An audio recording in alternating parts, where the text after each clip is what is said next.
Hello, this is an assessment of a Bosendorfer 130, 1922, and we're just going to have a look, see what sort of work needs doing on it. It's wonderful pianos, Bosendorfers, and this looks very promising. Now the key tops are first thing, they're pretty perfect. That's really good to find key tops perfect. It's worth tapping them just to see if they're about to come off.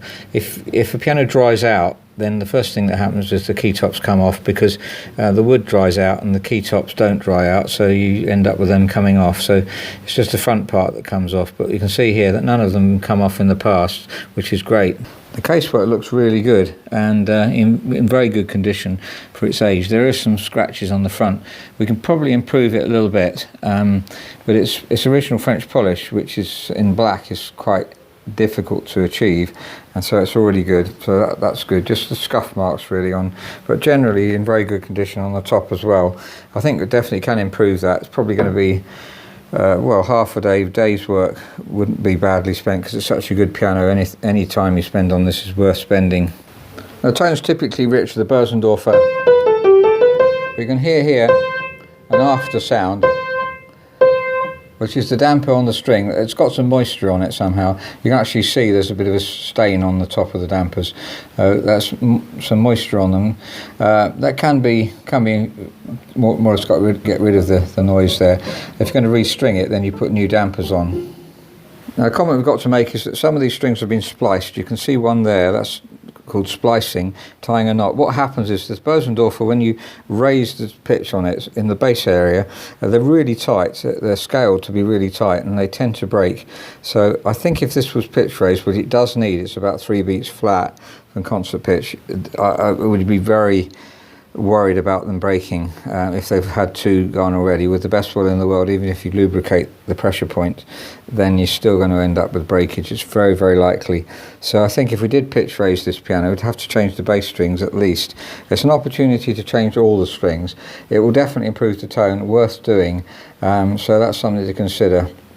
Serial numbers written on the soundboard back down there. That's how we managed to date it at 1922.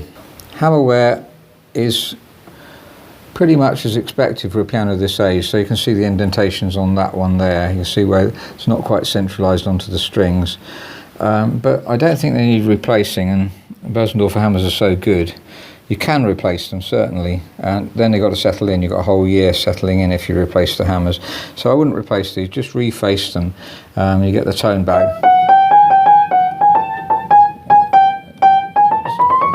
There's a couple of hammers here that are touching each other, but that's not really significant. It's just they've moved over slightly. Typically good break point here. Not too much contrast between. It's what you get in a really well-made piano. Not much contrast, where it's really difficult for a manufacturer to do that, to get the same sound at one part of the soundboard with 3 strings and 2 strings at the other part, but done extremely well there. And here, there's no significant difference, so the soundboard hasn't lost its crown. Perhaps just a shade of hardness there, but nothing that significant. The tapes are in good condition. If they were taken off though and put back on, they probably would break. There's one broken a bit there. I think it's probably worth graphiting the action, although it's in pretty good condition. If you did, you would end up having to replace the tapes. I'm pretty certain about that.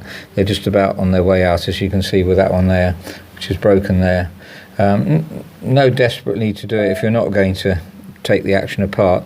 The hammers are tight, so you don't need to take it apart for that. But graphiting might be an option, something to consider. The keys out to examine the keyboard and to see if there's anything that needs doing. Now, there doesn't seem to be any moth or anything in the front rail. The centre rail is slightly moth-eaten, as you can see here. If I can focus properly, there we are, slightly moth-eaten.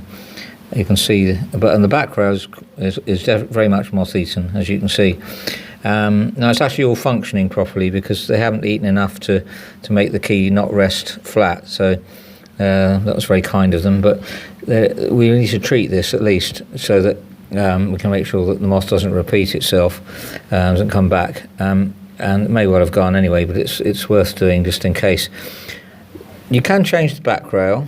It's really cosmetic because it will carry on for another 30 years like that, although the top end looks as though it's almost going. Obviously if we had to do that, then we would. If you want that done, that can be done, something can be done. So that's the front, the centre ones aren't suffering at all. The keys are all level, so that's not really too much of a problem. And the front, as I say, there's no moth in the bays at all there. Obviously there's a lot of dust, but that's not affecting the sound of the piano. But if we worked on the piano, we'd clean that dust out as well. The strings are fine, apart from the fact, as I say, we're going to have to change the bass strings if we're going to pitch raise, so that is really a nuisance, but there we go. That's typical Bosendorfer, unfortunately. That's why they have a very good bass, so they're very tight strings. We tend to rescale them slightly if we redo them, so they're not quite so high tension. The soundboard looks excellent here. The bridge is fine too, doesn't need recapping I don't think at all, is in very good condition.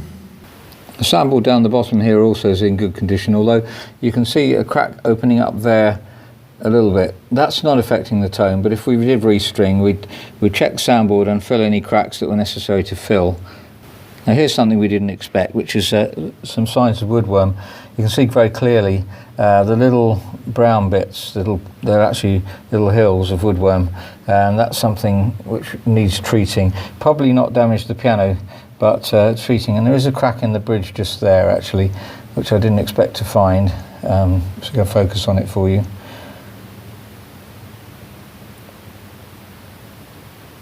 There we are. Took a while to focus on that. But there's a crack in the bridge there. Not really. I'll have to investigate that in a minute. Yeah, I didn't expect to find this. On Bosendorfer is not common, but we would need to recap that if we were going to restring the piano, because otherwise these pins move sideways, and then that alters the tone. I don't think it moves sideways at all up till now, but they will do. There's a string there you can see actually is replaced. That one there is a different colour. Actually, I think the woodworm was a false alarm because I can't see any holes above where those brown patches were. It looked for all the world like woodworm. Obviously, if we took the piano to bits, we're going to investigate that more thoroughly, and if there is any woodworm, we'll treat it and make sure it's not damaged the piano at all. Back of the piano seems to be in excellent condition, and no signs of woodworm on that at all. But as I say, if we get it in the workshop, we'll have a look over it anyway. Now, the piano is pretty well regulated. The key dip is almost exactly right on 11 centimetres, which is 11 millimetres, which is exactly what it should be, and they're pretty even as well. That's the first thing to look at with regulation. And then looking inside, the regulation of the hammers to they go pretty far towards the string, which is correct. That one's a bit good. They need some fine regulation. The dampers are coming off at roughly the right place too, which is about halfway. And that's good. And with the pedal, they're also coming off very evenly, so that's excellent. It's typical of a high quality piano that it's remained all that time exactly right. So it's got a lot of thought gone into the manufacture of it. The even dampers you see coming off roughly halfway, which is excellent. So fine regulation, but not serious regulation needed. Of course, if we change all the dampers, then we need to re-regulate the dampers, and I think if we restring the piano, changing the dampers is an obvious thing, especially as we got the after sound on some of them. There's one with obvious after sound.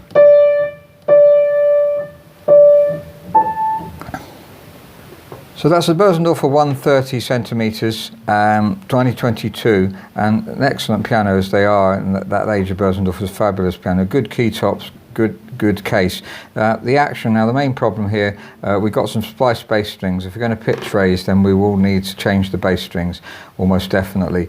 And worth restringing at the same time. We can repair the soundboard, respray the frames, all sorts of things you can do. It's worth it on such a high quality piano.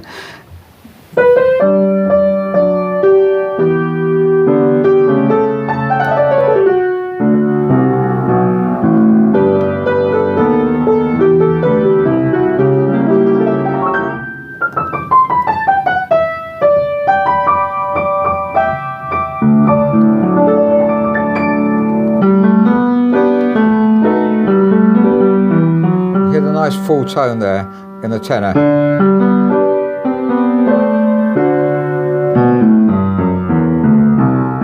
The bass definitely will be improved with new strings. It's a bit lacking for a Bosendorfer, but it will be really excellent with new strings.